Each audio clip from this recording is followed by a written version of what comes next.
Hello again, this is Lawrence Holgate, the author of Understanding John Locke. We're going to be reading out of the book today, and we are at Chapter 8 of the book and Chapter 8 of Second Treatise. This is Episode 13, The Beginnings of Political Society.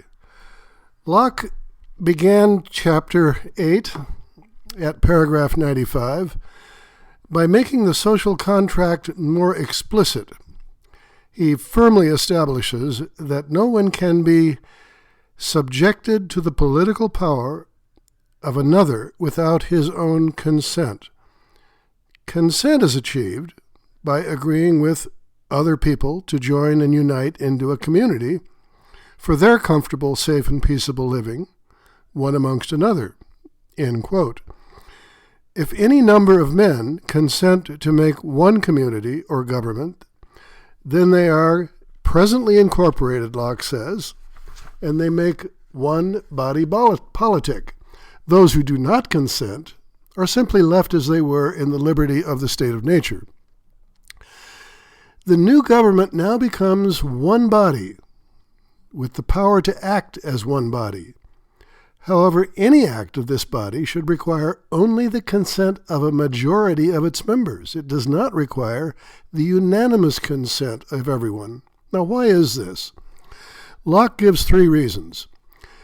First, if the power to act as one body is predicated on unanimity, then the body would never move. That is, they would never make decisions and act on them. In order to move, the community must adopt a policy of majoritarian rule, which says that since the community is the consent of every individual that united into it, and the body of its members must move, then it's necessary that the movement is made by the greater force, and the greater force is the majority, the consent of the majority, or else it is simply impossible to act or continue as one community. The second reason that Locke dismisses the idea of unanimous consent, he says that any community requiring unanimous consent would remain in the state of nature. They can't even make a political body. It couldn't qualify as a civil society. This is because every person in the community would retain the power to veto or ignore any rules that did not have his or her consent. And Locke says this at paragraph 97. This would still be as great a liberty as he himself had before the compact, or anyone else in the state of nature has, who may subject himself and consent to any act of it as he thinks fit. In other words, the community, if it requires unanimous consent, is really a community that remains in the state of nature. They can't create a new political society.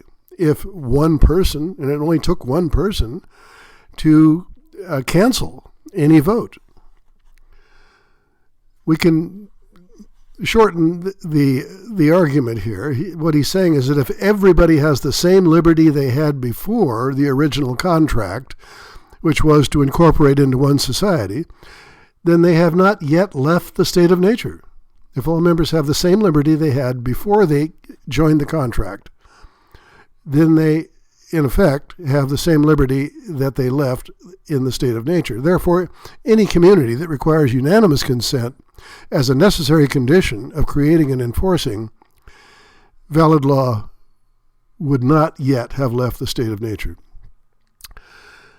The third reason that Locke rejects unanimity is an empirical prediction he makes about the future of any society regarding unanimous consent.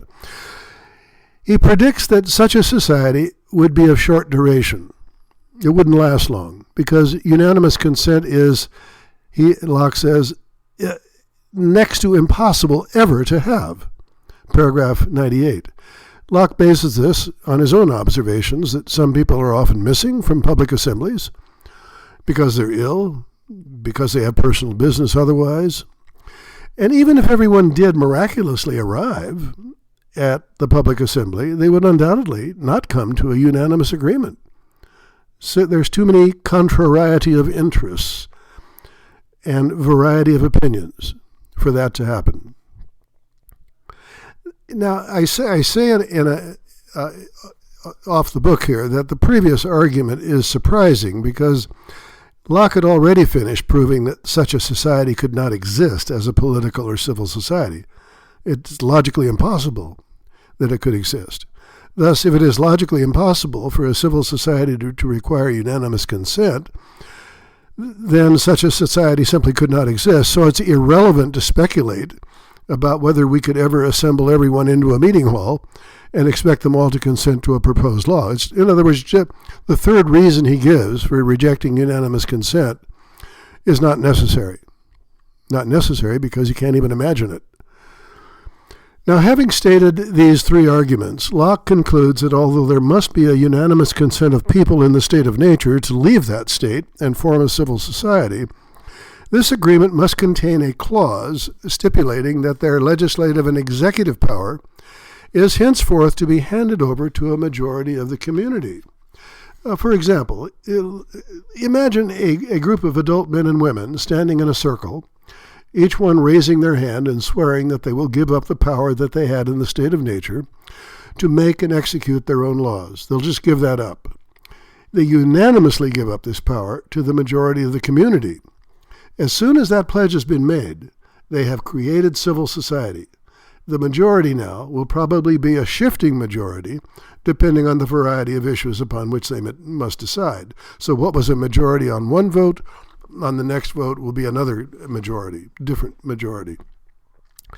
Locke adds the remark that those uniting into civil society may, quote, expressly agree to any number greater than the majority.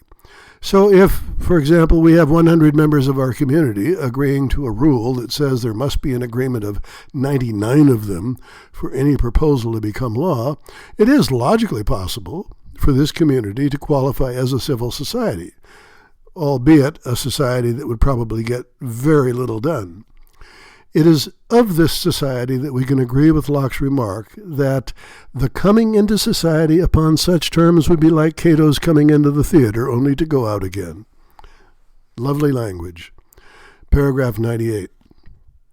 So let's move on to another topic, express and tacit consent.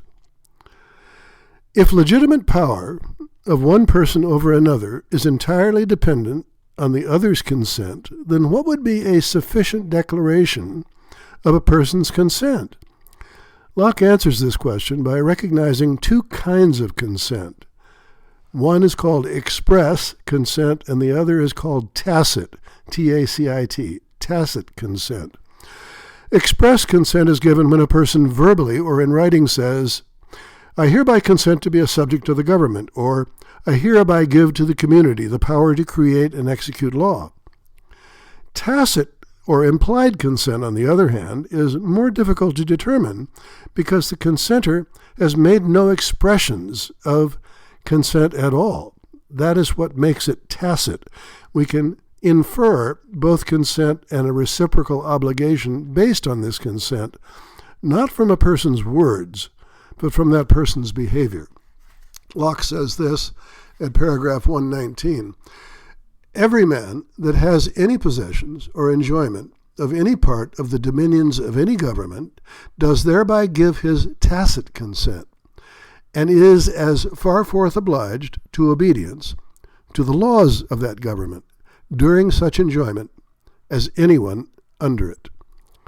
Locke gives several examples of enjoying or possessing land, lodging only for a week, traveling freely on the highway, and in general, just being within the dominion of a government. For example, if I've just stepped off a plane onto a runway that is within the territory of Switzerland, then I have tacitly consented to submit to the government of Switzerland, and I have a duty to obey its laws. If we generalize from Locke's words, we get the following claim. If I willingly use or enjoy something that you own, a thing that is a part of your own dominion, then I give my consent to obey all your rules and commands during the time I am using or enjoying it. For example, if I accept an invitation to stay at your house for several days, then I have consented to obey all your rules while I am at the house.